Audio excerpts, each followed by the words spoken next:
mega love shout out mga kabsat. Ito pag-usapan natin ito mga kakabsat kasi itong si Sara Duterte mga kabsat. Nako, mukhang may planong gawin mga kabsat, no. Ito ang plano niya Sara Duterte, no. VP Sara to challenge COA. Ba't challenge niya ang COA? Paano ba naman? 73 million disallowance before the Supreme Court. Putrakis mga kakabsat. Si Inday Lustay. Vice President Sara Duterte to challenge COA 73 million disallowance before the Supreme Court. Ay putragis. Lahat na lang sa Supreme Court? Kakapit ka na lang talaga sa Supreme Court? Hindi mo kayang posibleng hindi mo kayang bayaran. Kitang-kita sa nilabas na record ng AMLAC. Hindi magsisinungaling yon. Yung 73 million, walang-wala yan. Diyos ko Lord, Rudy. At hindi lang yun. Actually, 448 million yun. Kasama din doon yung 375 million na kalalabas lang ng COA, di ba? Vice President Sara Duterte legal team is eyeing to challenge the ruling of the Commission on Audit ordering to return 73 million in confidential funds from the office of the Vice President.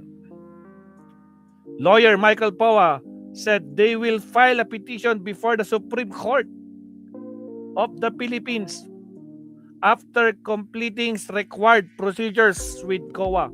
The team has 30 days to seek reconsideration once they receive the office decision, which they say has not yet been served.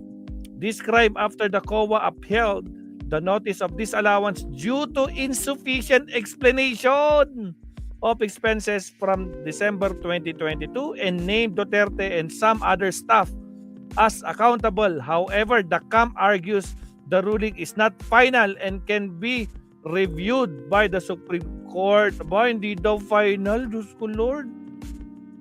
Wala na naman mga kakabsat. Yung Bloodbath Queen. Asan na yung Bloodbath Queen? Puro na lang ba Supreme Court? Ay, Diyos ko po, Rudy. Anyari?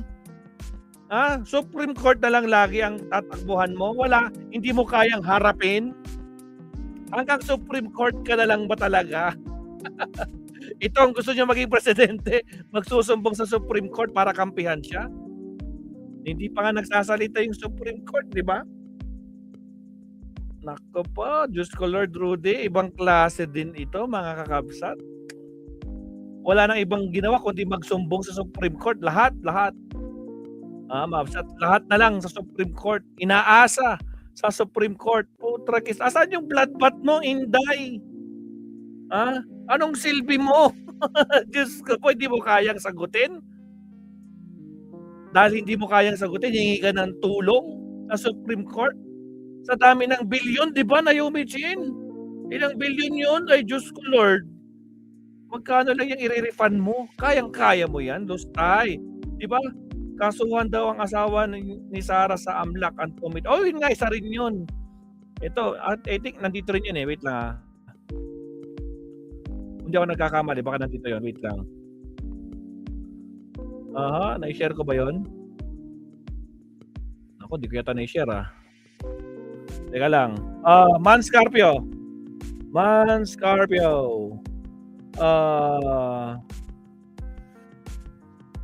To AMLAC. Alam ko may update dito Ito. Man Scarpio.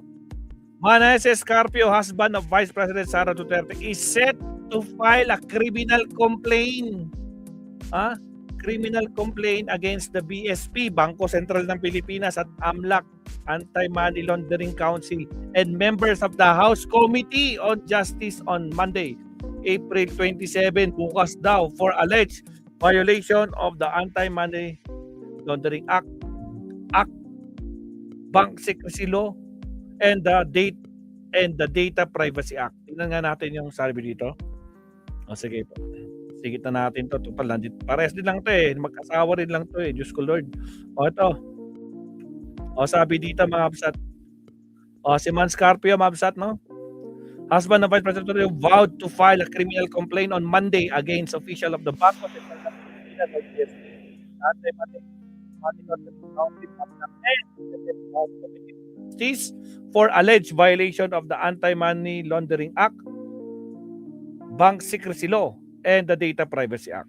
In the statement on Sunday, Attorney Maneses Man's Carpio legal team said that BSP Governor Eli Remolina Jr., AMLAC Executive Director Ronel Benaventura, and House Committee members Representative Jervil Luistro, Percival Sendanya, Chel Jokno, Laila De Lima are alleged disclosed confidential fund. Oh, sila pala. Talaga lang.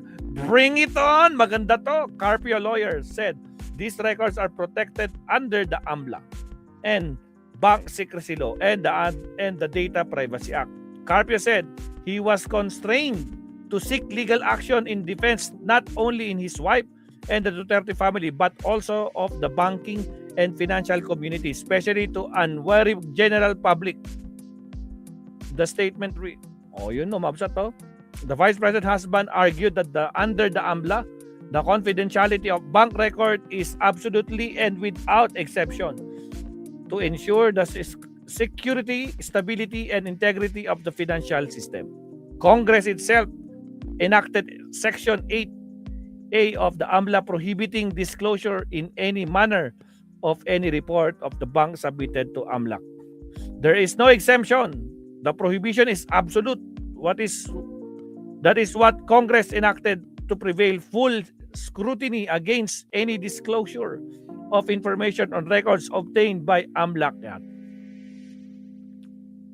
He further alleged that the AMLAC and the House Committee on Justice leaked private transaction record including insurance payment, time deposit, investment, and utility bill payments. Carpio claimed that the alleged leak was used to block propaganda and political harassment rather than legitimate regulatory actions. AMLA is also being weaponized to max, even if illegal and contrary to the law, for pure black propaganda with the view of the 2028 national election. In February, Duterte declared her intention to seek the presidency in 2028. In separate statement, De Lima said she would wait for a copy of the complaint before commenting further. However, she maintained that the House inquiry would continue tuloy-tuloy. As far as the Committee on Justice is concerned, the proceedings cannot be considered violative of any law. Impeachment proceedings being a sui generis, yan, dahil sa impeachment, di ba? Being a sui generis are not covered by the prohibition under secrecy of bank deposit law, sabi ni De Lima.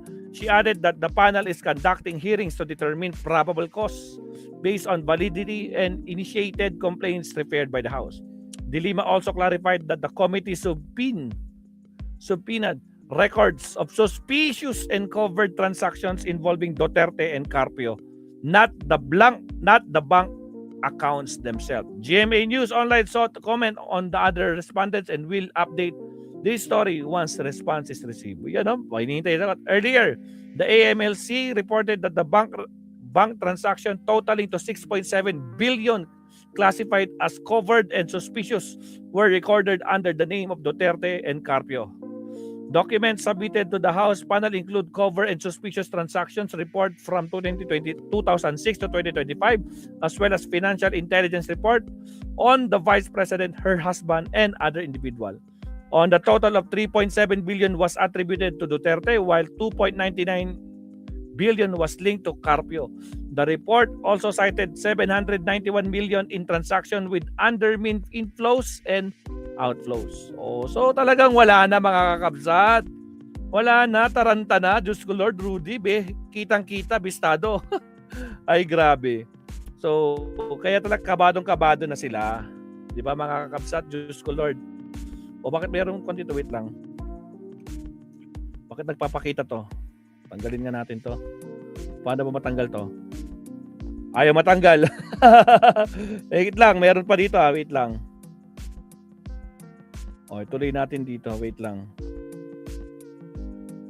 Meron pang katuloy yan eh. Alam ko meron ito. May sagot dito si Ridon. Kung di ako nagkakamali si Ridon. Wait lang ah. Wait lang. Parang sinagot ni Ridon yan si Iman Scarpio eh. Ito. Ridon Carpio attack to disclose but never denied the 6.77 billion. Top, tingnan natin to. O, ito mga absat, no? Tingnan natin to. Ito. Ridon to Carpio, you attack the disclosure but never denied. Hindi nila denied yung 6.77 billion transaction. Attorney Maneses Carpio, husband of Vice President Sara Duterte, did not deny any of the Anti-Money Laundering Council AMLAC findings on the 6.77 billion in covered of suspicious transactions flagged in their bank accounts. Con an omission that goes with the heart of the impeachment proceedings and issues an unexplained wealth and ultimately betrayal of public trust. House Committee on Public Account Chair Ridon. O, di ba, mabsat? Ako, actually, mahaba to, pero kan pa to. Yan lang, kan lang ba tayo, papiyaw lang muna tayo dyan. So, ayan na, mabsat. Ako ba? Ano? So, napakasimple lang. Hindi niya dininay yung 6.7 billion, mga kabsat, no? Kumbaga, inaatake na lang niya. Itong mga nagsiwalat sa kanya.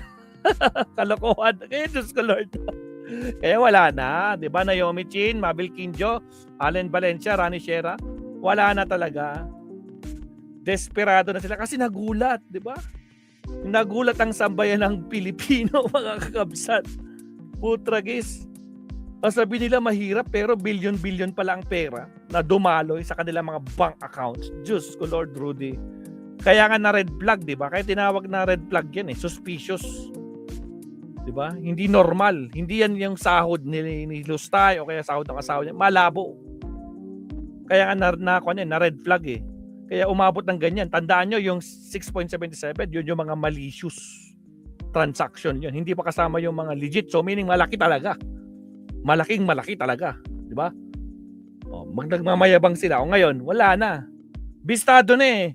Tapos ngayon, kakasuhan mo sila BIR, sila, sino yan? Si Executive Director Benaventura, tapos si Luistro, si Fiel Jocno, si Dilima. Oh, come on, Man Scarpio. Diyos ko, Lord Rudy. Kaya nako po, maabsat. Oh, wala na. Nakakagulat ang dami ng pera. Kaya nga Allen Valencia. Yun na nga eh, di ba?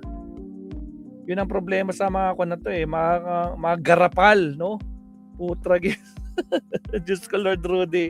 O, tiya, mag-last topic na ka tayo. Putragis. Last topic tayo, Amsat. Kasi baka nabibwisit na yung mga kampo na mga garapata. Okay, last topic tayo, Amsat. Here we go.